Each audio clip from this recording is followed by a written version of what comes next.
eso está además claro. de enferma Claro. de otro. Por eso tiene que ser Entonces la son prevención. distintas Claro. cosas. No, a ver, ¿qué es lo que sucede? Hay un tema que tiene que ver, esto es así, clínica, o sea, es muy importante trabajar lo clínico para poder entender qué se hace a nivel, diríamos, jurídico y forense, ¿no? Desde el punto de vista clínico hay una diferencia entre lo que tú decís, un trastorno de personalidad o una psicopatía, ¿tá? Y una persona que es incapaz mentalmente. El incapaz mental es estructural, o sea, ya nace con una limitación que no le deja entender las costumbres sociales, ¿tá? Que no es lo mismo que el trastorno de personalidad, que tiene un trastorno en la manera de ser frente a los demás en el mundo. La personalidad tiene que ver con cómo somos nosotros social y culturalmente. Cuando hay un trastorno en lo social y cultural, ahí estamos en problemas importantes porque vos no lo solucionas con una medicación. No lo vas a solucionar tampoco con una internación, porque yo lo retengo y en realidad el trastorno de personalidad grave que pudo haber matado se fortalece adentro de la cárcel. O sea, en realidad está comprobado eso. Fue el caso de Goncalves, por ejemplo. Él funcionaba muy fuertemente adentro de la cárcel. O sea, funcionaba bien, diríamos, se sentía mejor que afuera, porque de alguna manera es la cárcel la que los contiene, ¿tá? Entonces, eso es otro plano, ¿no? Las cabezas esas son complejísimas. Entonces, ¿qué pasa? ¿Por qué tiene que quedar clara la diferencia entre una cosa y la otra? Porque a nivel judicial, el trastorno de personalidad grave tiene procesamiento. No es que no sabía lo que hacía y la mató, o lo mató, o asesinó. Sabe lo que hace y lo hace igual. Y el problema es qué haces cuando eso se repite, porque la persona es como que diríamos, le toma, como diríamos, pasa el acto, ¿no, verdad? Psicológicamente hablando, y realiza la situación homicida, y después le interesa seguir haciéndolo. Entonces, en la antigüedad, en realidad este tipo de sujetos se les llamaban dementes, entre comillas, morales, porque en realidad no conocían la limitación de la norma social, pero no porque no pudieran conocerla, sino porque la conocen, pero la transgreden. En el otro caso yo tengo a alguien que no tiene capacidad desde el punto de vista psiquiátrico como para poder reconocer, diríamos, claro, exactamente lo que está moralmente correcto y lo que no. Y les agrega un problema más, cuando les gusta. Y ahí tenemos otro nivel, que es el tercero y el más complejo, que es cuando disfrutan de lo que están haciendo. Entonces ahí es complicadísimo, porque ahí sí la rehabilitación es como algo durísimo de poder pensar, por más que tengas las mejores condiciones del mundo. O sea, es muy difícil. El disfrute también viene acompañado, por ejemplo, un tema de poder. Claro. Dominar, de poder. Bueno, por lo general son sujetos que en realidad en su pasado, cuando estamos hablando de casos muy graves, yo hice todo un estudio de asesinos, o sea, de homicidas serializados, de asesinos en serie, y ellos en realidad tienen un antecedente familiar muy complicado por el tema del poder y la dominación, ¿no? O sea, las figuras maternas son muy duras, los sometían muchísimo, la figura femenina, por eso por lo general siempre a nivel mundial hay más varones que mujeres seriales, ¿tá? Es más el varón el que comete ese tipo de crímenes, la mujer no se genera tanto, pero es un tema de género también. Y por un tema de sometimiento de la madre a los hijos varones, o sea, ahí tuvo un juego ahí.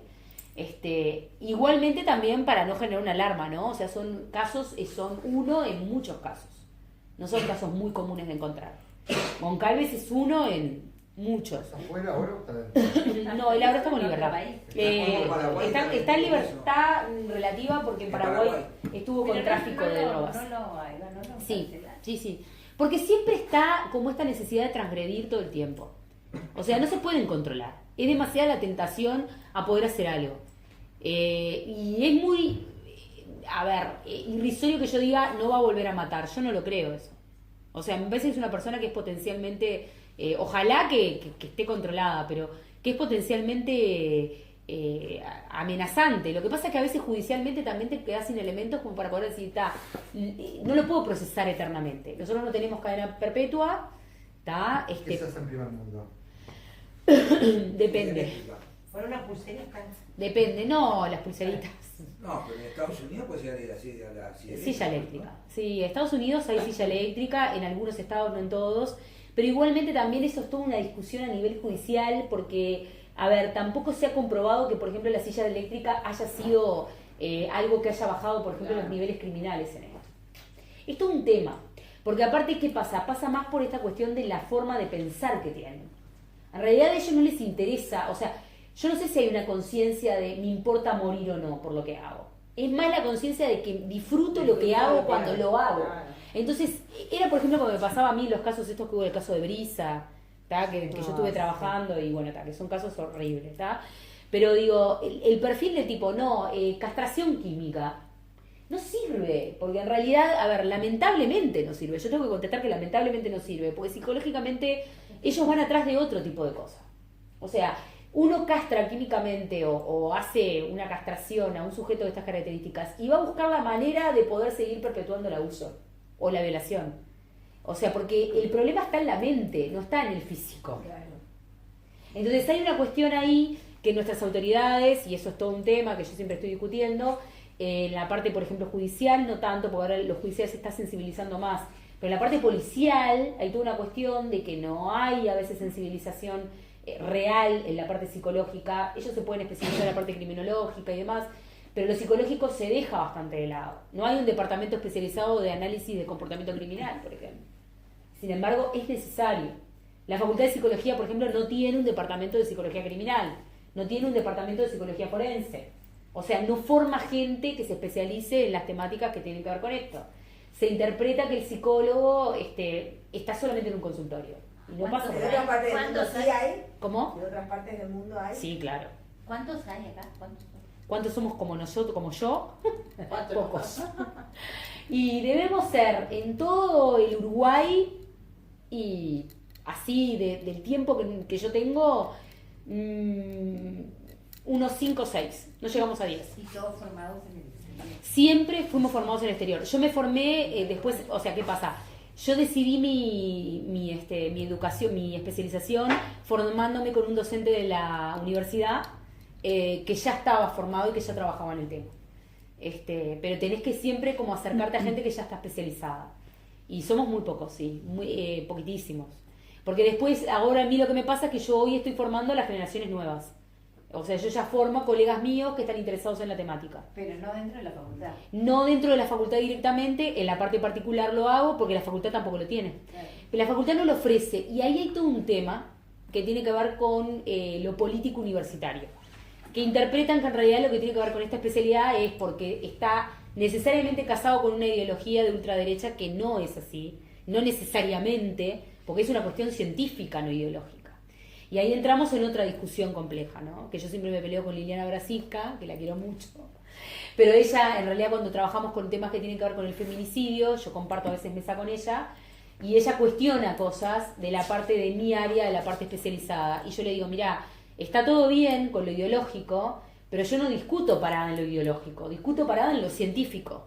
Y lo científico es igual para todos, pensemos de una manera o pensemos de otra. Si yo no comparto con ella, todo bien, pero digo, o sea, como que nuestro país tiene mucho de eso, ¿no? Entonces sesga mucho para un lado, para el otro lado nada, y bueno, y actualmente hemos tenido como, en estos tiempos más todavía, ha pasado esto de que, bueno, son como áreas que no se desarrollan mucho por temores que vienen de otros lados y no necesariamente del beneficio. ¿La universidad privada tampoco le interesa? No, la universidad privada lo trabaja, o sea, la católica, por ejemplo, lo ha trabajado, no lo trabajan otras, y la católica lo trabajó y trajo gente del exterior, por ejemplo, pero no de una manera así fija. Se abre a demanda. Por ejemplo, los cursos de formación yo hice con Casarotti, que es un especialista en nuestro país, que él ya está retirado, un genio, que es psiquiatra forense.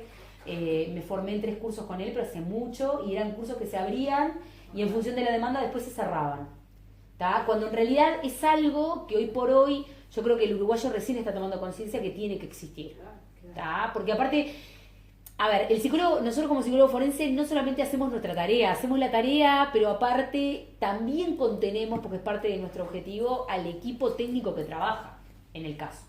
A mí me ha pasado tener que contener gente que, por ejemplo, tener que contener policías, tener que contener abogados que se desmoronan, otros colegas que están con casos que son complicadísimos, porque son cosas muy duras de ver. Y principalmente enseñarle esto de no pegarse al horror, ¿no? Porque digo, uno trabaja con el horror todo el tiempo, ¿tá? Con lo desagradable y con lo horroroso trabajamos todo el día. ¿Y en la vida personal te afecta?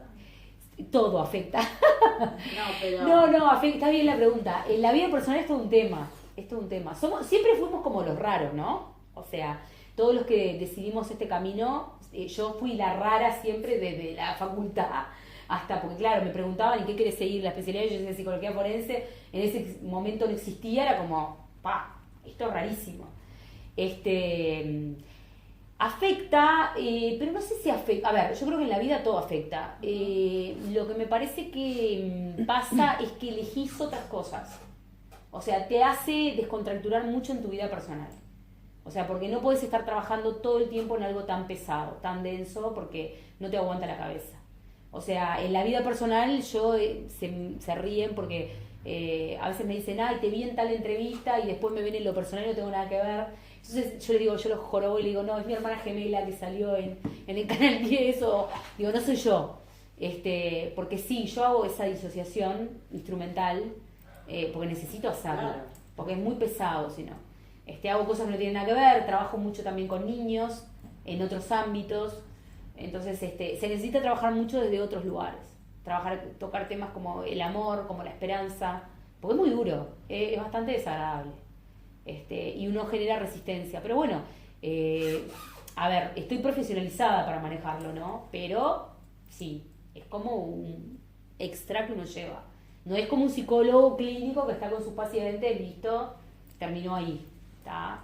Aparte también trabajas un poco como a la emergencia todo el tiempo, ¿no? O sea, llaman, mandan mensajes, llama un abogado, pide que uno lo acompañe, uno tiene otras tareas como ir, por ejemplo, a los juzgados, aportar a los juzgados, acompañar al paciente que es víctima al juzgado, o a los niños cuando uno tiene que llevar al juzgado. Necesita desarrollar otras cosas, pero bueno, alguien lo tiene que hacer. ¿Quién te llama ahí cuando deje de acompañar a un paciente? Y ahí, o sea, por lo general son pacientes que entran por causas judiciales en consulta, entonces el mismo paciente hace un proceso conmigo, ¿tá? Y yo tomo contacto ya con el abogado que defiende al paciente. ¿Te llaman particularmente paciente o...? Ya por lo general sí, llaman particularmente al paciente o puede llamar, no, el juzgado puede llamar a peritos, los juzgados llaman a peritos, digo, eso se da también. Igualmente hoy por hoy ya está como más sensibilizado y hay equipos interdisciplinarios en los juzgados, ¿tá? Entonces trabaja el equipo, yo voy más frecuentemente por casos particulares, ¿no? O sea que me llaman y tengo que acompañar y demás. Hay un trabajo muy humano también que hay que hacer, ¿no? En la causa. Pero bueno, la clave es funcionar desde lugares más descontracturados también paralelamente para poder sostenerlo después, ¿no? Pero por eso yo esperaba que capaz que me hicieran preguntas o para que fuera más, que no se durmieran. No, en el ámbito público también hay profesionales que trabajan y Sí. asisten a las víctimas. Sí, claro. En el ámbito público, ¿a qué te referís? ¿A la parte de técnicos especializados que sean contratados por el Estado? Sí. Que el Estado los tenga, sí. Hay equipos interdisciplinarios en algunos juzgados, especializados familia principalmente. Y los otros juzgados son, hoy por hoy están las fiscalías de género también, donde trabajan colegas míos que trabajan contratados. Es todo un tema también, ¿no? O sea, hay, pero no es como lo que más abunda. Igual ahora está viendo cada vez más, porque se está pidiendo muchísimo el asesoramiento técnico. Lo que pasa es que el tema es que también los roles judiciales no aguantan tanto. Es mucho lo que hay de demanda judicial. Entonces también el técnico especializado en la parte emocional y psicológica y forense es cada vez más necesario para darle más herramientas por ejemplo, al juez o al fiscal. Ahora se están sensibilizando muchísimo más. Antes no estaba todo eso. Cuando yo empecé a trabajar en esto no existía, las fiscalías de género no estaban, por lo menos no había una respuesta como la hay ahora, ¿no? Ahora está habiendo como una mayor respuesta, ¿no? En el caso ahora que hablaste de Casos violencia reales, no, sí. el tema de violencia en el hogar, violencia de género, que no sé si fue la ministra de Desarrollo Social que Sí. bueno, como que sí, que se está viendo una alarma, se está viendo una alarma. ¿Hay forma de detectar previamente, de hacer como esto que vos decís, lo de qué manera se puede controlar esto? ¿De qué manera se puede...? Mira, Vos decís prevenir. Sí, ¿se ayer existe estábamos la hablando de eso. posibilidad o no? Ayer estábamos hablando de eso porque, a ver, yo ya estaba en la mesa estaba Nano, que está muy involucrado con todo lo que es la parte policial, estaba Lilian, ¿quién más estaba? Y estaba Denise, que es periodista, y yo. Y estábamos hablando entre los 4 que en realidad, por ejemplo, pasó una cosa muy llamativa, que fue que en realidad las 3 noticias que se dieron en 3 paneles, que fueron los que tuvimos, en los 3 paneles que llevó, nosotros habíamos empezado por acoso sexual, la temática, y era el caso relacionado, no sé si lo escucharon, el caso de la universidad, de la catedrática de matemáticas que fue acosada sexualmente y que ella salió en los medios a Rodríguez comentar. Hertz. Exacto.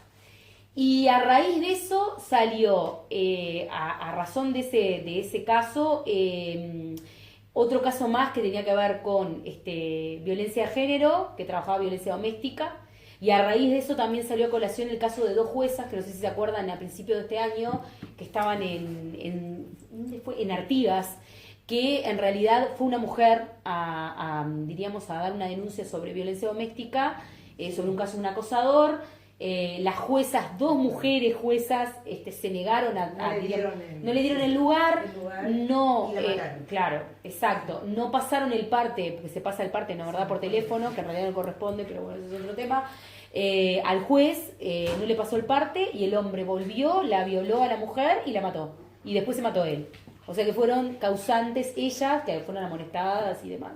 Diríamos de 2 muertes, de 2 homicidios. Bueno, un homicidio y un suicidio, ¿no? Entonces, a ver, y ayer justamente en base a estas 3 noticias, ¿qué hablábamos? El nano me decía, lo que es increíble es que en realidad todo está como relacionado con lo mismo. Las 3 noticias tienen un mismo enlace, que es la violencia sexual, de alguna manera. Y yo le decía, te agrego algo más, le decía yo, no es solamente la violencia sexual, es la violencia sexual en 3 partes de la etapa de vida, de distintos momentos de vida de una persona, ¿no? Lo tenés en la violencia sexual instalada en el acoso, que aparece en la secundaria, en las escuelas, en las universidades, en los liceos, ¿tá? Después tenés la violencia sexual también de vuelta, que vuelve otra vez a aparecer, instalada en el ámbito familiar, ¿no? ¿Tá? Y esta cuestión de que, bueno, a ver, es el mismo fenómeno que lo empezamos a encontrar como repetido en distintas etapas de vida de las personas, hoy por hoy. Yo no sé si es que hay más números, sino lo que me parece es que se está visibilizando la violencia más en distintos ámbitos psicoevolutivos de la persona. Antes capaz que un chiquito sufría determinado bullying, por ejemplo, y nadie le daba corte. Ahora se identifica. Entonces es como que surgió ese caso. No, ese caso siempre estuvo. Capaz que no se veía. claro. Ahora tiene un nombre. Y lo que sí me parece complicado es que lo que estamos encontrando es que nos encontramos con historias de vida de hombres y de mujeres, porque yo con el tema del género soy equitativa totalmente. O sea, porque he visto también casos de varones violentados. A ver, historias de vida de hombres y de mujeres atravesados por la violencia en sus distintas etapas de vida. Y eso es lo que a mí me preocupa, porque es mucha violencia durante todo el proceso de vida. Entonces estamos, como diríamos, asistiendo a esa circunstancia. Y ahí es preocupante. ¿Cómo no? Sí. Adel, que él levanta la mano. Me encantó. Sí. Pero quisiera conocer tu opinión en un caso. Con muchísimo A ver si gusto. me sé explicar. En el tema violencia de género, estamos todos muy acostumbrados a que la discusión esté enfocada del lado de la violencia del macho. Y no hay ninguna duda que el macho es el violento en general, y nadie discute la culpabilidad o la barbarie que comete un macho, un hombre, en este caso el macho humano, cuando agrede a una mujer simplemente porque lo dejó, por ejemplo. ¿Tá? Esa parte no se discute, que no se interprete que yo estoy defendiendo. No, esa tranquilo, parte. sí, pero entiendo Ahora, perfecto, sí. la violencia del macho no es casualidad. Evolutivamente, durante millones de años, las hembras han seleccionado al macho más violento. Y ese es uno de los motivos por los cuales los genes o las conductas violentas tienden a prosperar. Sí. Y de hecho, todas ustedes ahora deben estar pensando, no, a mí no me gustan los hombres violentos, pero la realidad... Pues eso es lo social. Pero la realidad es que cuando vos mirás en el Sí. liceo o lo que sea, el ganador de la clase, Sí. el muchachito ganador, el Sí. que le gusta a todas las mujeres, no es el nerd estudioso, es el violento. Claro, no es el pasivo. No, es el violento, es Es el el activo. jefe de la bandita que se lleva por delante a todo el mundo. Mm.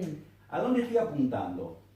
esto es algo que se viene desarrollando evolutivamente de mucho tiempo.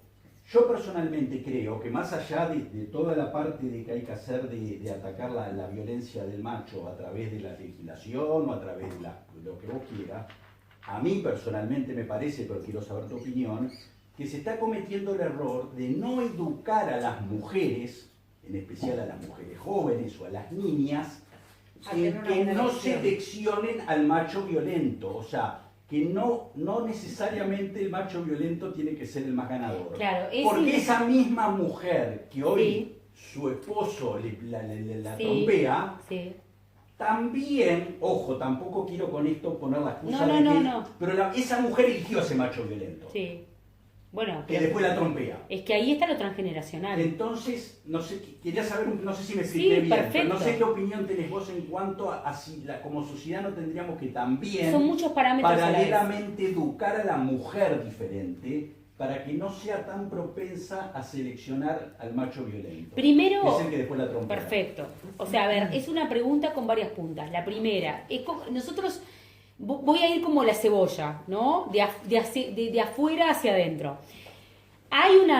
Es multicausal la respuesta. Hay una causa que tiene que ver con lo neurobiológico, que eso hoy por hoy ya se está estudiando. A nivel criminológico ya estamos hablando en otras partes del mundo de la neurobiología criminal. O sea, ya se trabaja a nivel neuroquímico para tratar de entender los comportamientos criminales o las conductas violentas. ¿De acuerdo? No es algo que uno diga, wow, vamos a hacer una revolución con eso, porque en realidad lo que hacen los científicos es estudiar el origen, que es lo que tú marcás de nuestra especie, para tratar de entender por qué conductualmente funcionamos como funcionamos. Desde lo neurobiológico hay un problema que tiene que ver con lo hormonal. Y es así. O sea, las mujeres tenemos un tipo de hormona y los varones tienen otro tipo de hormona. El varón es un sujeto que naturalmente desde lo neurobiológico es más explosivo hormonalmente. Que en realidad justamente esto tiene que ver con que los varones violentos uno lo ve, con esta cuestión de pasar al acto de manera inmediata. Que es más común en el varón, porque la mujer en realidad lo que hace es mediatizar más. O sea, si a nosotras nos pasa algo, nosotros somos más de pensarlo. El otro día yo me reía mucho porque hablaba con un colega y me decía, ustedes son más racionales que nosotros y nosotros somos más emocionales. Al revés de lo que nosotras por lo general las mujeres creemos. Ay, que nosotras somos todas románticas. Bueno, pero cuidado. Hay una diferencia entre emoción y romanticismo. El varón es más emocional. La mujer, nosotras como mujeres somos más racionales hormonalmente. El varón es más de la reacción inmediata. Por ejemplo, en el tránsito, piensen, ¿no? No es lo mismo que ahora hay taxistas mujeres. La taxista mujer es completamente distinta en su comportamiento al taxista varón. El varón es como la explosión inmediata, ¿no? Con la explosión, diríamos, trato de solucionar. ¿Pero por qué? Y acá viene el planteamiento que tú haces. Porque en realidad el varón, territorialmente, y esto es neurobiológico, necesita explotar para marcar el territorio. ¿Y qué es lo que necesita hacer? Si yo exploto, yo en realidad lo que hago es expando mi territorio. O sea, genero una explosión alrededor mío y echo al otro que es mi contrincante. Desde el punto de vista neurobiológico, el varón piensa la realidad así. Entonces, ¿qué pasa? Hay varones que tienen más desarrollada esa parte que otros, ¿no? Entonces, cuando eso está muy desarrollado en el varón, y el varón a su vez no está sensibilizado social y culturalmente, tenemos un varón complicado con lo violento. ¿Estamos de acuerdo? Sí. Que te va a decir cuando vos lo entrevistes, yo no puedo controlarlo, es que no puede realmente. Porque en realidad a nivel neuroquímico eso salta como una bomba que explota antes de tratar de solucionar algo.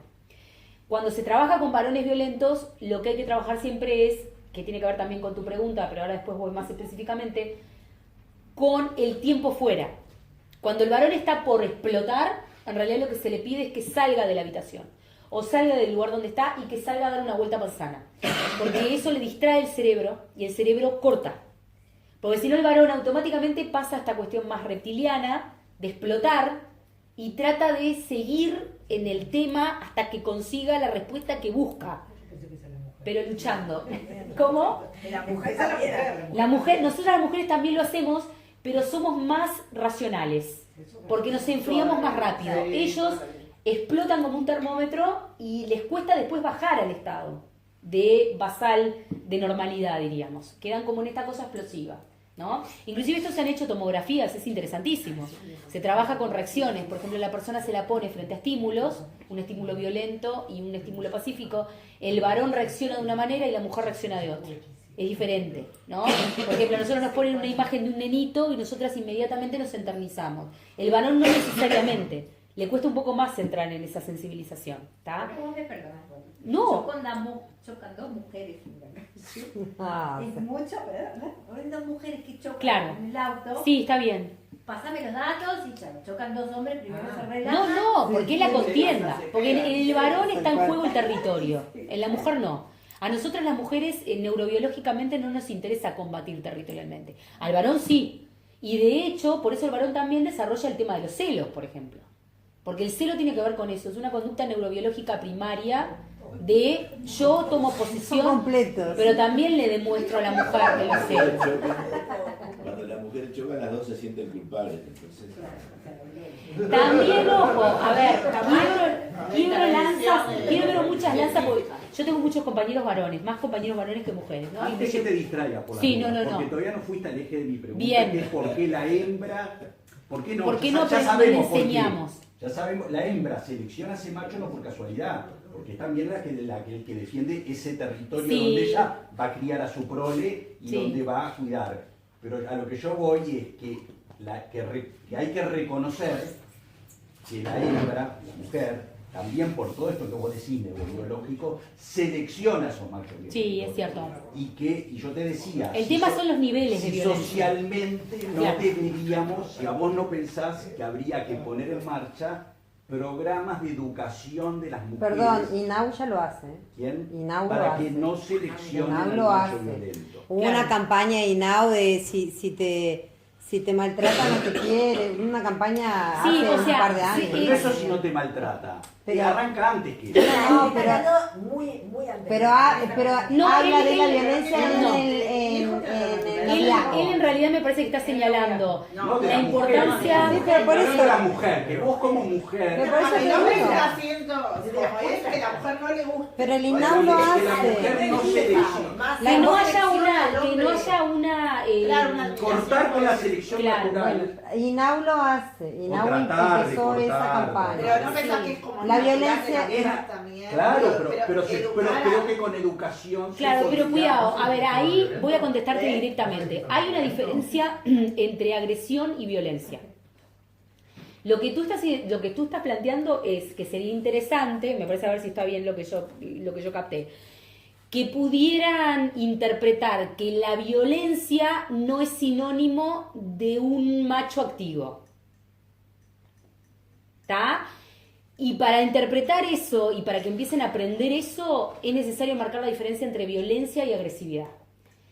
El perfil del integrante de la clase que tú señalabas, que era el ganador, el capitán del equipo, el líder natural y demás, no sé si necesariamente tenía que ser violento, era agresivo psicológicamente. Era agresivo psicológicamente. Sí, Y pero... es ese que pelea y gana Agresivo la y- pelea. No siempre es así. No, a ver, Que ojo, va para nosotros... adelante. Eso es transgresor, ¿no? agresivo. No. Hay una diferencia entre agresivo y transgresor. Nosotros somos agresivos por naturaleza. El niño cuando nace tiene que ser agresivo porque si no, no rompe con lo que tiene que romper para poder salir para el exterior y cuando respira por primera vez está siendo agresivo frente al mundo. O sea, la agresividad yo la necesito para vivir. El problema es la violencia, que ahí ya es una construcción psíquica del ser humano, que es cuando premedita o planifica cómo dañar para obtener un beneficio. Y hay una diferencia entre agresivo y violento. El perfil que él habla, del ganador de la clase, del que tenía todas las chicas y demás, es agresivo por naturaleza. Y capaz que es un macho más activo porque es agresivo. Y en realidad marca la diferencia con otros machos de la manada, desde el punto de vista neurobiológico. Pero no necesita ser violento. Yo creo que a nivel social, a nosotros lo que hoy nos pasa, que yo lo veo con adolescentes en la clínica y demás, es que está mal interpretada la diferencia entre agresivo y violento. Y las chicas, por ejemplo, pasa mucho en las figuras femeninas, identifican al violento como que es el que tiene que ser elegido porque es el más hábil, es el más vivo, es el más rápido. Cuando en realidad es el agresivo, no el violento. El agresivo en el buen sentido de la palabra. no desde el punto de vista de la violencia, porque ya la violencia habla de otro nivel, que es mucho más complejo. ¿No, verdad? Por ejemplo, para un adolescente no ve la diferencia. No ve la Claro. agresividad de No violencia. agresivo, por eso sino sí es audaz. interesante, claro, ahí está. Por eso sí es interesante poder educar en eso, me parece clave.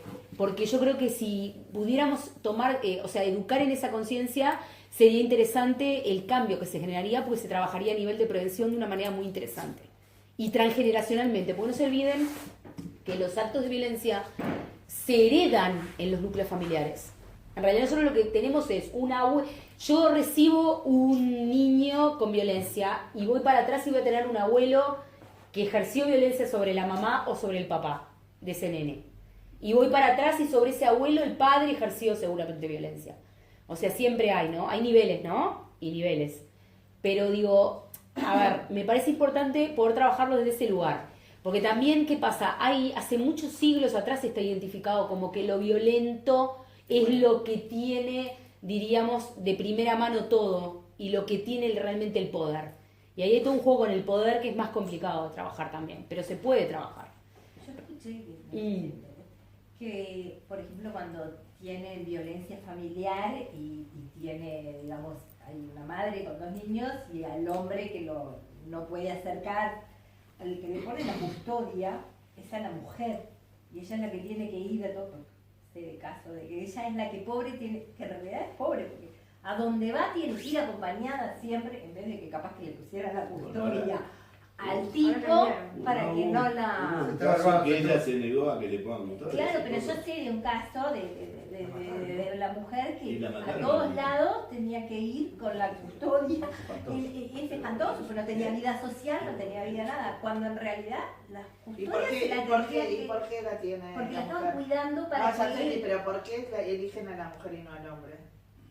Porque Son casos. Custodia es la que está en peligro. Custodia, ella porque está en peligro. En Le vez de hacen guardia en la ponerle casa, a él, le Está ponen en peligro con el hombre, con a ese él le hombre, no tendrían con que todo. poner la Claro. custodia. No custodia, Pues la custodia vigilancia. se la tendrían que poner A al él. tipo para que no se acerque. Sí, en realidad el problema es que siempre estamos trabajando sobre el hecho ya consumado. Porque si nosotros en realidad enfocamos el fenómeno desde lo preventivo, sería todo diferente. Porque en realidad siempre estamos trabajando sobre que ya pasó, ya se consumó, ya estuvo con el violento, ahora se lo tiene que apartar. Y también ahí, si yo voy a la prevención, yo te diría, bueno, pero a ver, ¿qué pasa con ella que elige un perfil así para tener al lado? Que es un poco lo que él trae. O sea, ¿por qué Es políticamente elige? incorrecto decir eso. No sé ¿entendés? si Pero, pues, políticamente no se puede incorrecto, decir no, así nomás, se pero- puede decir, lo Por que eso pasa no los Porque denuncian queda hasta como que le casi estás echando No, culpa a la no, mujer no, que a no ver, tiene. la culpa hay Pero que... la realidad es que ella eligió un Pero violento. cuántas veces llegan Pero al hay límite mujeres que se de que caracterizan hasta por que no... elegir siempre al Exacto. Sí. Y hasta que No no es la, casual. A ver, hasta que no la matan, no lo van a Yo denunciar. sacaría el tema de la culpa. Yo sacaría el tema de la culpa. Yo cuando hablo de estos temas, por ejemplo, en los medios, que tengo que tener un cuidado bárbaro, porque me ponen... Adelante. Yo, diríamos, corro el tema de la culpa al costado, porque la culpa en realidad es una figura jurídica. Si nosotros lo hablamos desde el punto de vista psicológico jurídico, es diferente, porque yo la culpa la tengo que correr. Si yo les tengo que contestar desde el punto de vista victimológico, en realidad la mujer, y esto es, olvídense de la culpa, también es habilitadora de esa violencia. Y desde el punto de vista victimal, ella es tan cómplice como él participando. Y ese es el gran intríngulis en el que se meten los jueces cuando entran en estos casos. Porque, por ejemplo, ella va, denuncia, bárbaro, y después el juez agarra y le dice, bueno, pero usted, señora, vuelve a rectificar. Ah, no, yo no me hago cargo, no lo quiero volver a denunciar. Entonces se corta el tema ahí y ahí empiezan a aparecer estas cosas iatrogénicas, ¿no? O sea, el tipo vuelve, la amenaza de vuelta, ella quiere volver. Entonces, ¿qué pasa? A ver, no es un tema de culpa, pero es un tema de participación. Ella participó de eso, lo eligió a él y en realidad hay que trabajar con ella también. Porque a ella, la violencia de él, la arma y la estructuraliza. Y este es el gran problema también. ¿Masoquista entonces? ¿El masoquismo? No sé si masoquismo necesariamente, capaz que no marcarlo únicamente de esa manera, pero sí hay algo del orden de que esta mujer se acostumbró a vivir en base a un modelo violento.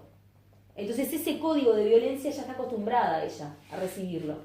Y si tú se lo sacás de golpe, que es la presencia del varón violento, lo busca porque lo necesita, porque pierde la identidad. Ahora, Es lo que conoce. este fenómeno. Miren que es complicado lo que les digo. Hay Pasa que una- alguien después hay que hay elementos para poder trabajarlo. Tampoco es tipo, bueno, no tiene solución. Ahora, ¿es un fenómeno que va en aumento o que ha ido en aumento? ¿O es un fenómeno que ahora es más Sí, eso visible? es lo que preguntar. Y Porque más que Si tiene hay reducido, elementos, si hay elementos Yo creo que siempre estuvo. estructurales y elementos genéticos. yo creo que siempre estuvo, lo que pasa que ahora lo que está pasando es Está más que difundido. se está viendo más en las distintas etapas en las que aparece la violencia. Porque yo ahora lo veo en el anuncio del nenito que fue maltratado. Después ese nenito crece y veo que sacan la noticia de que recibió maltrato del padre. Después creció y él es el maltratador. Y también vuelvo a ver la noticia. Entonces es como que me parece que se multiplican los casos en sí mismos porque aparece como la historia de la violencia en las distintas etapas de vida de esa persona. Pero estos casos están Hasta hace atentos ahora 100 también con años, tema educacional, el hombre ¿no? Porque era el el dueño dueño. Por eso en realidad se va. está más difundido ahora. Claro, O sea que- es verdad. Y actualmente hay más Por eso, difusión la también. La mujer hace poco El barrio, tiempo, sí. hace Se muy despertó. poco tiempo, Se despertó Se y busca se que hizo se banda. despertó. Pero no casarse por multiplica amor. eso, ¿eh? La ¿Cuánto difusión hace? Qué babada. Hace muy poco tiempo de eso. Muy poco. O sea, Pero es que El hombre era un negocio, tu padre te elegía al esposo que convenía. Bueno, por eso, pero si Claro. el mundo cambia, el tema Claro, es digo, que el pero- mundo cambió, no, pero porque- la gente tal vez no cambió sé, tanto. digo, pero él preguntó si es algo de Las ahora leyes adelante. cambian. Antes directamente Después- no se discutía Ahora, en el sociedades tema. más avanzadas, El hombre hacía lo que en Europa, en quería, los como países se nórdicos de mataba. Europa, este elemento es mucho menos, hay mucho menos presencia. Capaz que no se ve tanto, pero en realidad en Europa hay. No, pero la pregunta es si estadísticamente hay No, estadísticamente estudios son que- menos. son menos. Nosotros, desde el punto de vista latino, a nivel criminológico, Latinoamérica es un continente como de sangre caliente y explosiva.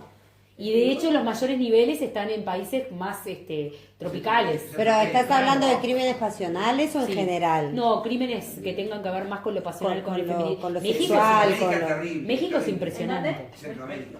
Lo que Sí, Colombia, Sí, sí, todos Cuba. en la- Igual nosotros estamos bastante altos, ¿eh? Nosotros estamos bastante Estamos altos. mejorando, ¿no? Sí, mejorando para peor. No, pero hay Es algo el calentamiento interesante. global. El calentamiento general.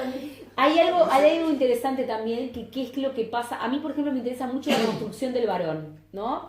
Yo los otros días estaba estudiando unos valores y, por ejemplo, la UNICEF sacó en maltrato infantil que el varón es el género que más violencia física recibe en la infancia que la mujer.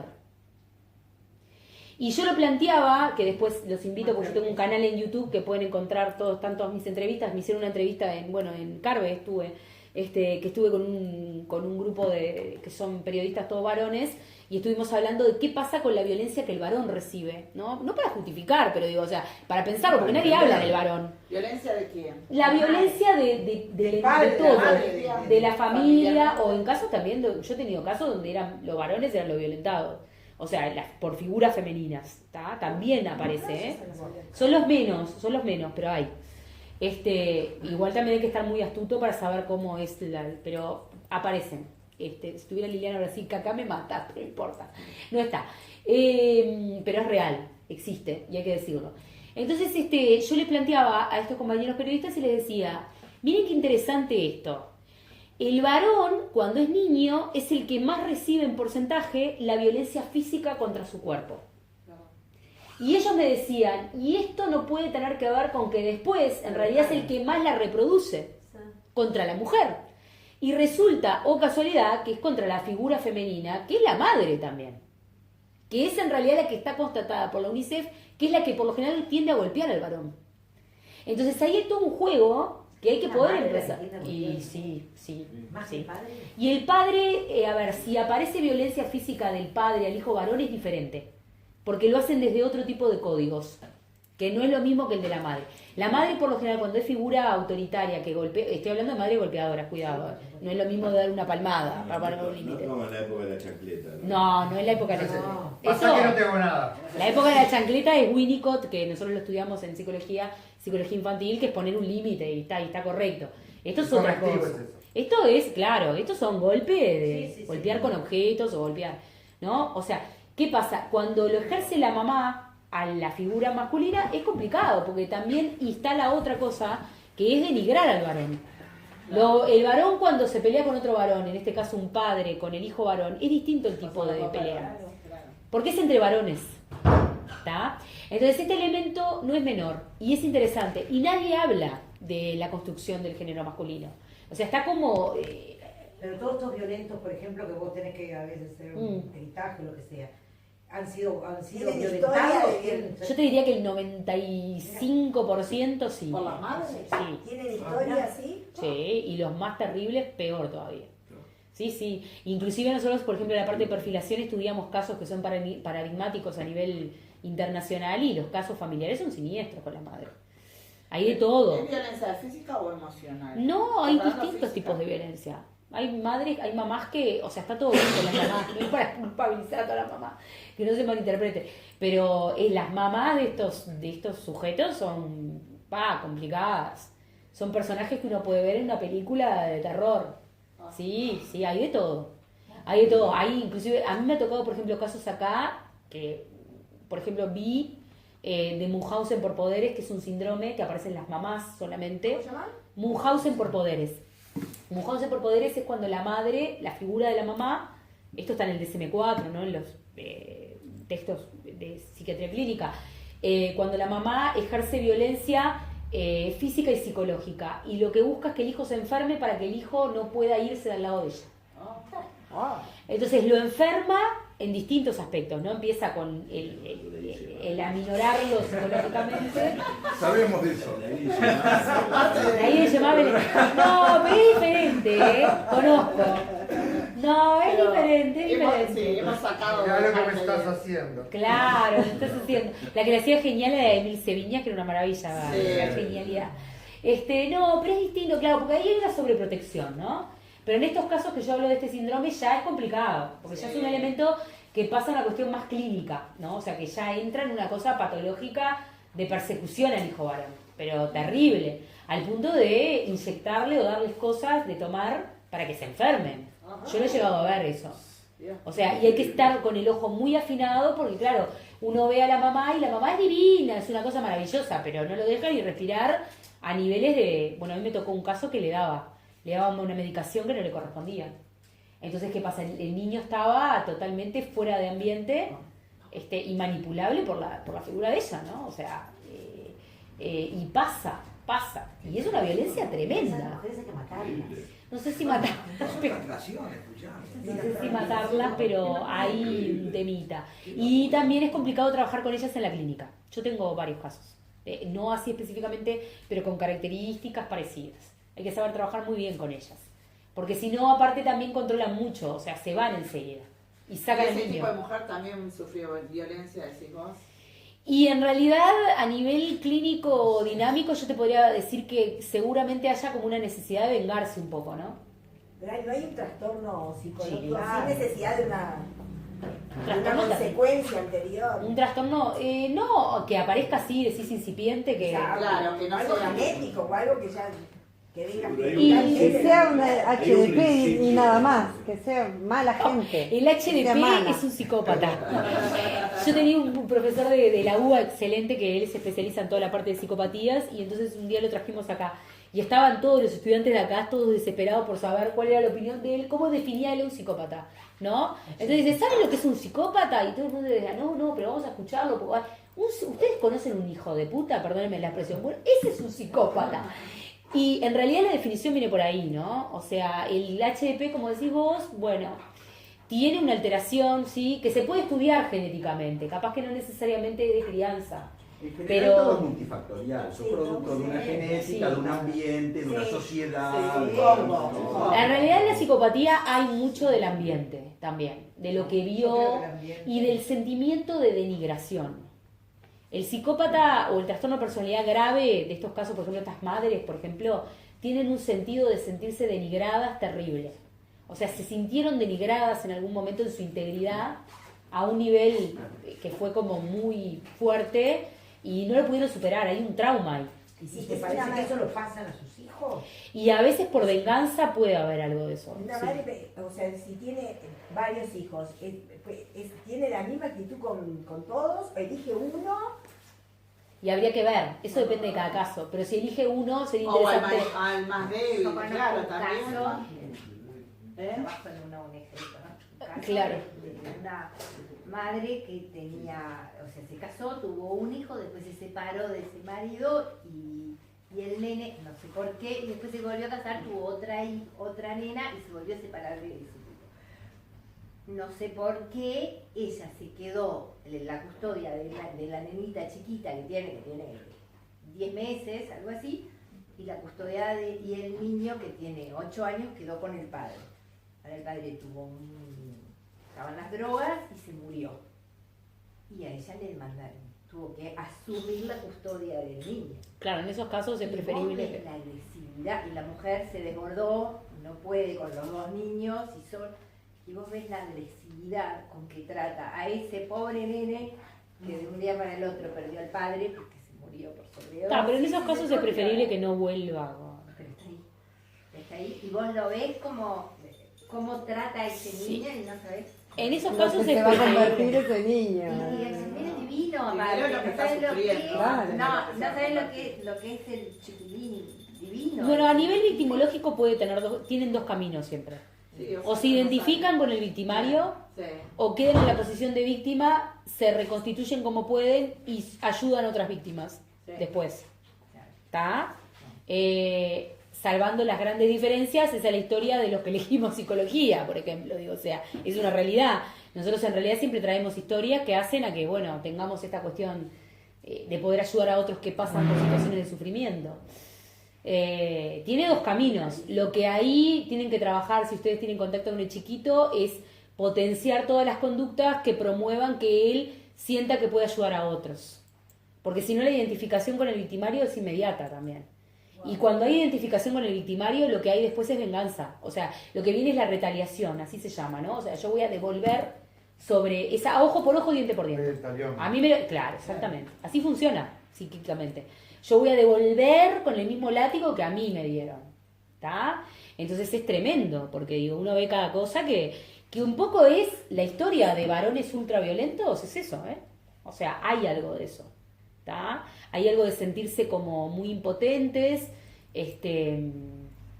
Hay algo también como de combatir con el género femenino por problemas que tuvieron antes con el género femenino, ¿tá? Y de querer ocupar el lugar de ellas porque ellos se sintieron en desventaja por ser varones y se sintieron violentados por ser varones. Entonces hay una lastimadura vieja que hay que poder trabajar con eso. Pero claramente la prevención es... Lo que pasa es que hay que meterse y también se necesitan profesionales que estén especializados, profesionales que puedan sostener, porque yo tengo una... A ver, yo hace... Claro. Yo hace muchísimos años que trabajo en esto y veo de todo. Veo gente que divino, sí, yo trabajo y después, chau, me voy, no lo soporto. ¿Tá? Y veo también gente que no está especializada, que tiene mucha voluntad y es mucho más efectiva. Porque hay una cuestión que tiene que ver con lo humano también en estos casos, ¿no? Que conozco muchos casos. Pero también se destruyen, porque como personas a veces no tienen el soporte profesional como para decir, bueno, me cubro y se los comen también, porque son temáticas muy, muy complejas, ¿no? Pero bueno, hay mucho para trabajar. Lo que está bueno es que está, como diríamos, está como sensibilizando mucho el tema y que parezca que haya más casos porque hay más sensibilización y se difunde más, no me preocupa tanto. Me parece importante porque está bueno que se sensibilice. Sí. Y también empezamos a acostumbrar a verlo, ¿no? Porque es una cara social que nosotros no queremos ver. Que no se tape. No lo queremos ver. O sea, nos cuesta tremendamente. Generamos, y es más, la gente que trabajamos en esto generamos malestar por lo general. O sea, no les gusta a la gente escuchar, pero digo, es una realidad que está... Pero vos prendes el noticiero y te querés matar. Sí, es preferible ni verlo. Eso. Pero uno adjudica también a... No nos gusta mirarnos en el espejo. Claro. Pero también adjudica, eso también demuestra, a veces también muestra que no es solo en los barrios. Total.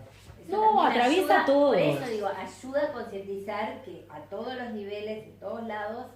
Sí, hay la violencia es no democrática. exacto. Sí, Yo creo pero que- los barrios carenciados No, también, se ve mucho más. Sí, este, claro, sé que se ve bueno, mucho más, Yo, pero... yo la verdad que veo que hay mucha más violencia que antes, ¿viste? Esto es lo que vos estás contando, o sea, yo justo ayer venía caminando con mi señora y no sé por qué me vino a la cabeza, ¿viste? Justo que pasé por acá, por la calle Jaime Sudáñez, que vi a la maestra mía cuando yo estaba en tercero de escuela, ¿no? Yo, mira, acá había una maestra, y empecé a contarme, mira, la escuela pública, ¿no?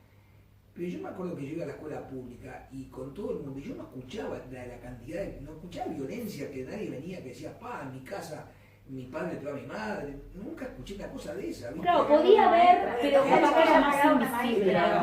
Claro. Nunca Pegarle a una maestra. Pegarle a una Eso es nuevo. No, pero tampoco Eso es nuevo. Eso es tremendo.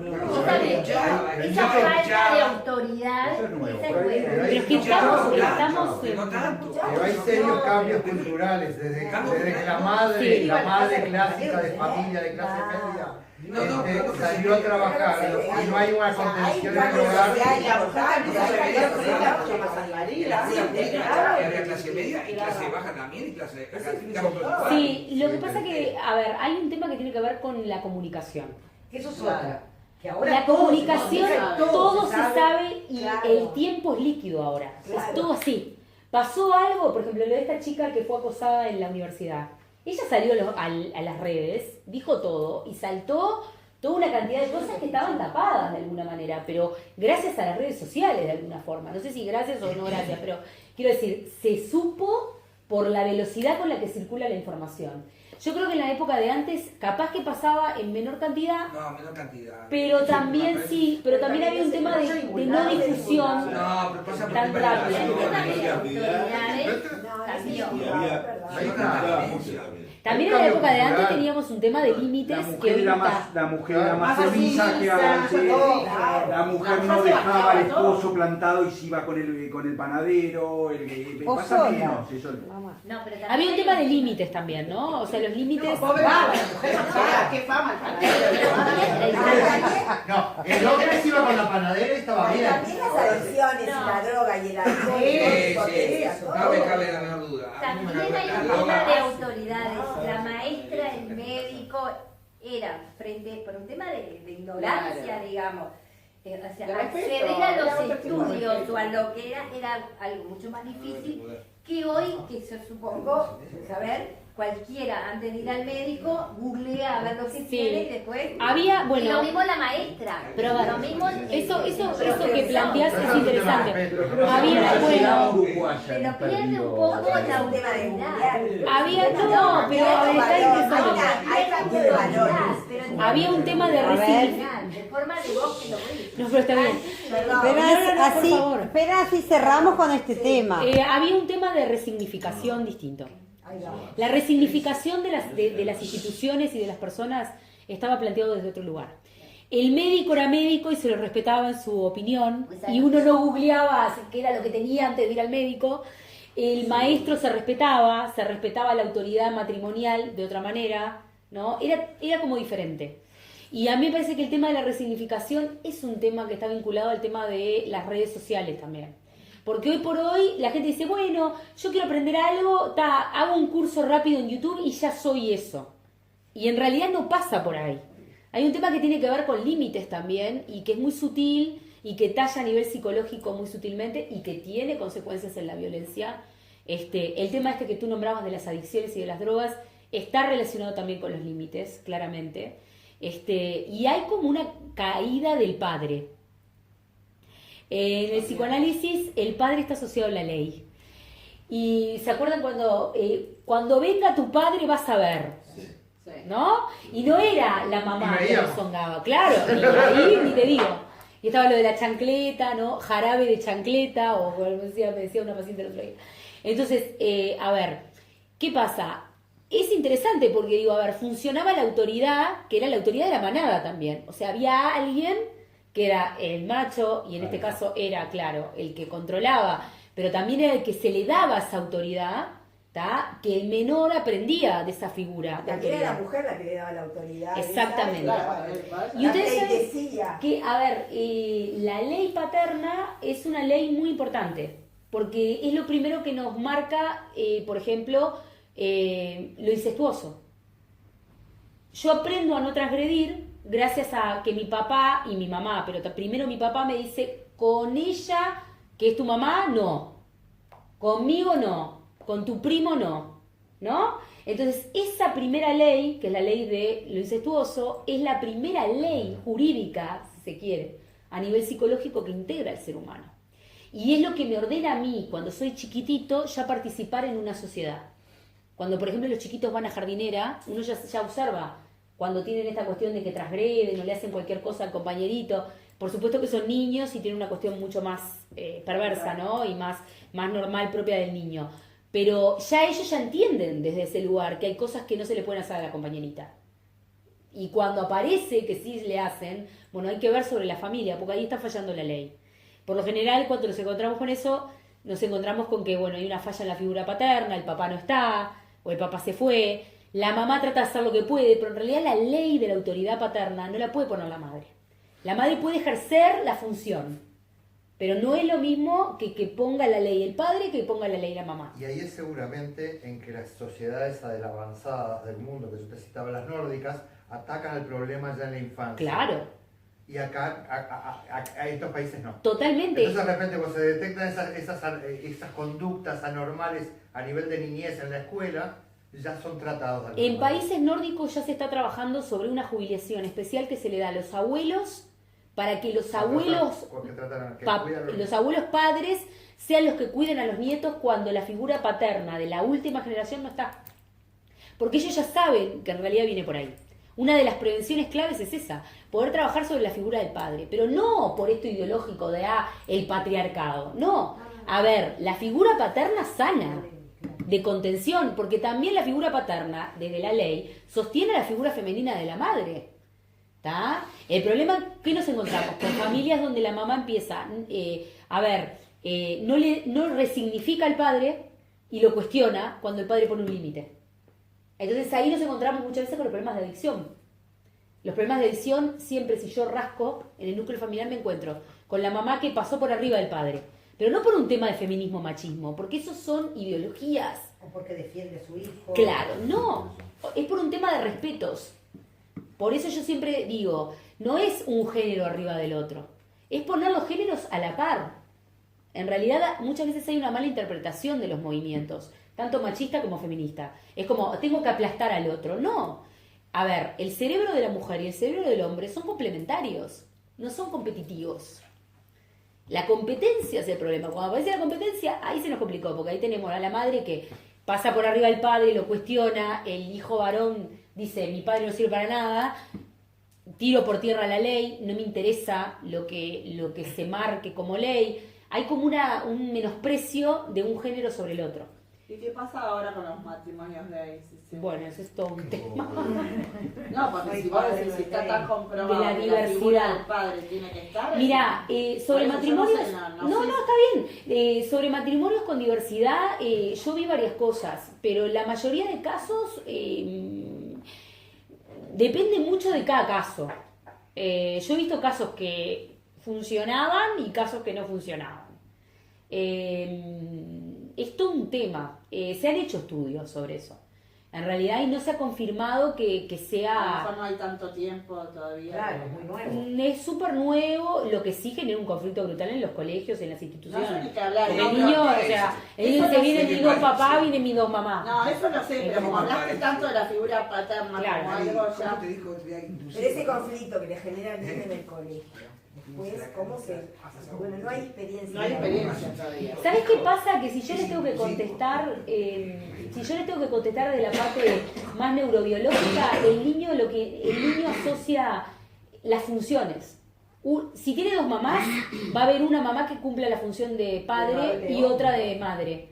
Entonces él instintivamente va a asociar que hay una que tiene temperamento más fuerte, que es la que marca la ley, por más que sea mamá biológicamente, ¿me explico? Sí. Nena, diríamos. Y después hay otra que marca una cuestión, diríamos, como más femenina. El problema va a ser cuando crezca y aparezca el tema del género, porque las vea las dos mamás, o sea, las dos las ven nenas. Entonces va a decir, ¿cómo? Hay una nena que es más masculina y hay una nena que es más femenina. Y por ahí pueden venir situaciones bastante complejas psicológicamente. Se tendría que estar haciendo la prevención a eso, porque va a ser muy... Lo que pasa es que, claro, pasando. eso entramos en un área que tiene que ver con esto que yo les planteaba, de marcar la diferencia entre lo que se sabe del ser humano científicamente y lo que se cree saber ideológicamente. Toda esta cuestión de la movida del feminismo, del machismo, agrega mucha ideología, mucho, a mí me parece, pero a mí me parece a veces no es lo que le pasa al ser humano. Claro. Entonces entrar en esa nube es un arma de doble filo. Yo creo que lo que ha pasado es eso. Y ojo que yo no es tipo, diga, bueno, a ver, soy una reacia, no, pero digo, es abrirle la puerta a muchas cosas atrás de eso, ¿no? Por eso yo las otras veces cuando discutía con Lilian, discutía sobre eso. Yo le decía, mirá, yo no me paro en la ideología. Porque ella me decía, no, porque etiquetar, no es etiquetar. O sea, si hay informes, si hay estudios que son científicos, el resultado es científico. Totalmente. Para todo el mundo por igual. No es tipo, bueno, porque yo tengo como más simpatía por esto, entonces voy a decir que esto es mejor que lo otro. No. O sea, hay que velar por la salud de la persona, realmente, y por su calidad de vida. Yo no sé si es mejor o peor porque a mí me guste más o no. O sea, no pasa por un tema de opinión, pasa por un tema de hechos. Entonces, yo por ejemplo siempre estoy mucho en contacto con investigaciones internacionales, o sea, que se hacen en otras partes del mundo y tal, y también me tiran de todo, ¿no? Por eso, porque me dicen, no, bueno, pero no es de acá. Sí, bueno, está, pero en otras partes del mundo hay estudios muy importantes, muy... sí, que aportan ideas. Más allá de que nosotros socialmente funcionamos de una manera muy especial, ¿no? Somos, el uruguayo es muy, muy único en su comportamiento psicosocial, ¿no? ¿Verdad? Pero bueno, el ser humano es en el buen sentido de la palabra, un objeto de estudio multicomplejo, y bueno, y la idea es que todos podamos vivir con mejor calidad de vida siempre, o sea, sin, diríamos, hacerle mal a nadie. Entonces, bueno, creo que en base a eso es como se trabaja, ¿no? Y como se trata de seguir investigando y seguir aportando desde un lugar. Por eso los medios son tan importantes también, en ese sentido, ¿no? ¿Qué características futbolísticas? Última. El uruguayo La productora. No, vamos más. Le sale la productora. Es un poco... No tildaste de único psicosocialmente. Sí, es único. ¿Qué características nos hacen? No. Nosotros somos muy atípicos en pila de cosas. Inclusive, los otros días, por ejemplo, yo estaba viendo los perfiles de la votación, por ejemplo. El votante uruguayo tiene un perfil político de votar, quiero decir, como votante, muy raro en su comportamiento de votación, que en otras partes del mundo le llama la atención.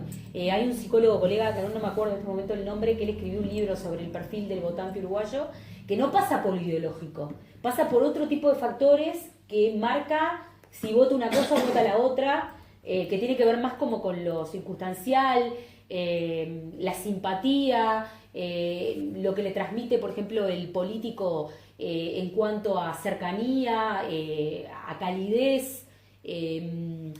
Hay como muchas... Socialmente somos muy especiales. Somos muy descreídos, somos poco confiados, tremendamente poco confiados. Somos muy violentos entre nosotros, porque socialmente, de hecho, esto no es de ahora, siempre fuimos bastante violentos psicosocialmente. La tierra purpúrea. Nos tratamos mal, en realidad, nos tratamos muy mal. Tenemos poco compañerismo entre nosotros, nos cuesta mucho lo fraterno. Yo no sé eso bien a qué refiere, pero es como muy propio nuestro. Inclusive yo, por ejemplo, lo veo cuando voy para Argentina.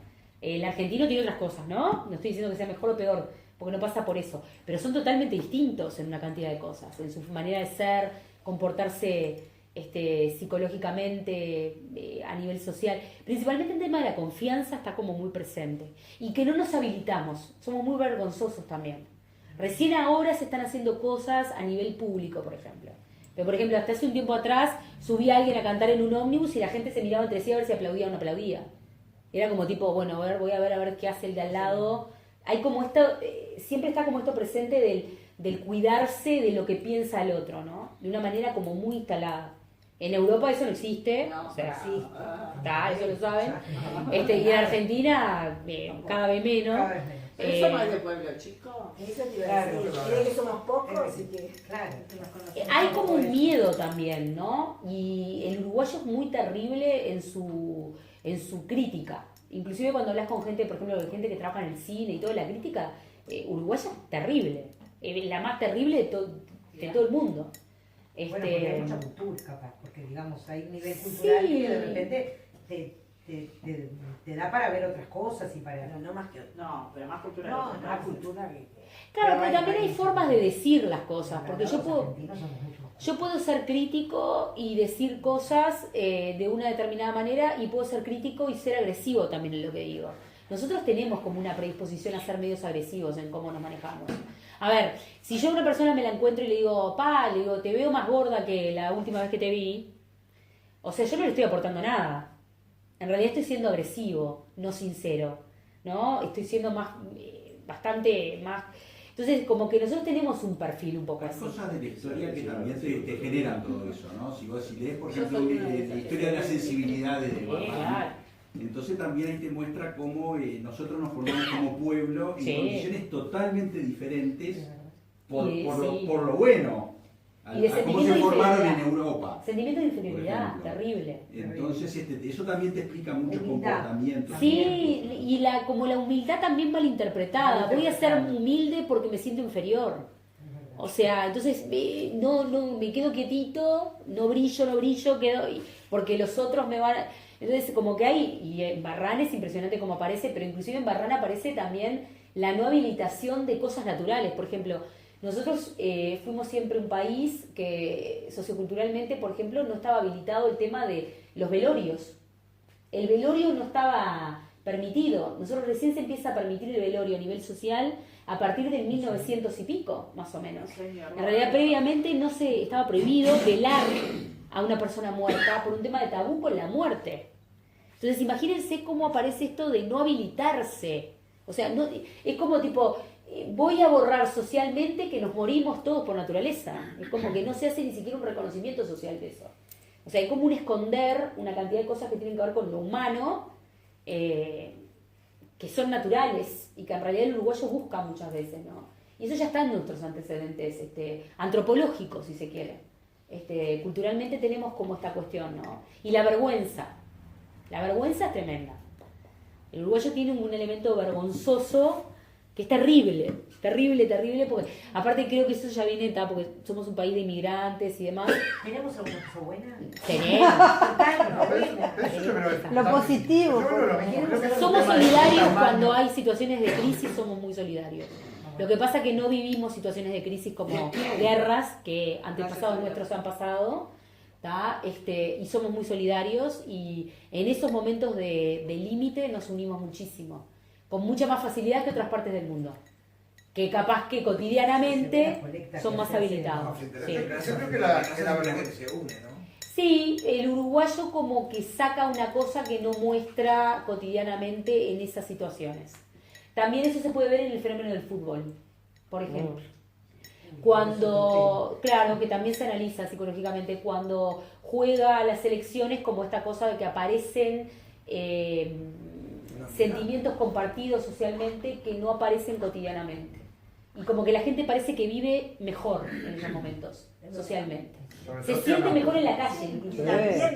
Sí, cambia. La energía cambia. Es maravilloso eso. Es maravilloso. Claro. Sí, ya está, se colgaron todos a hablar. Adriana, muchísimas gracias, de verdad, muy amable. Ya nos pasamos casi, estamos ahí porque empezamos antes. Si quieren tomar contacto, pueden tomar. Yo estoy en las redes, pero aparte les quería dejarlo del tema de, está mi canal en YouTube, que me buscan por Adriana Sabio, voy a aparecer, y ahí tienen entrevistas para divertirse. Sabio con B corta. Hay entrevistas de radio, de televisión, están todas las entrevistas hechas, inclusive de alumnos que tengo también de la facultad que vienen a hacer entrevistas para entender lo que es la parte forense, se tocan todos los temas.